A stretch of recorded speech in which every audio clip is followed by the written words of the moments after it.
In this segment of the Word tutorial, I'm going to demonstrate how to insert headers and footers in a document. So let's suppose we have this document. It's a pretty long document, 16 pages, and now we want to insert a footer. We go here under Insert, and then go under this section for header and footer. Select the type of footer that we want to insert, and notice there are different designs that you can apply to this document. Select one of those designs, click OK, and notice it gives you the type of footer that you selected automatically. Now in this case it's selected to page 2 out of 15. Now here you could format this text to be a different color if you prefer, and to make it larger or smaller and things of that nature.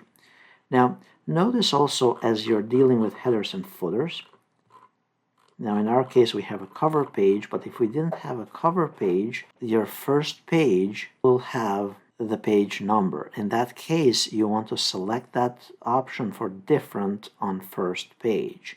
That's what makes the page number not show up on that very first page if you had a cover page.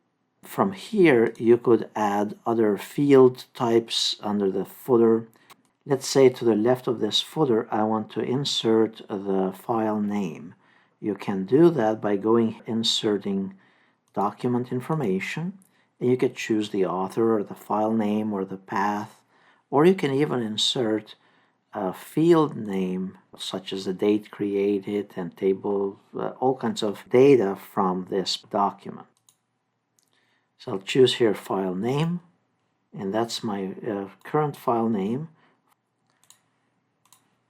And notice that has been applied to the rest of the document. To get out of the footer mode, just double-click anywhere in the text, and that will bring you back and take you off the footer mode. If you want to go back into it, double-click on the footer, and it will bring you the tools related to header or the footer. The process works the same way for the header. So if I go under the document here and choose Insert, then Header, and then pick one of those header types or header templates, and then I chose to have the document title here. You can adjust the formatting of this as needed.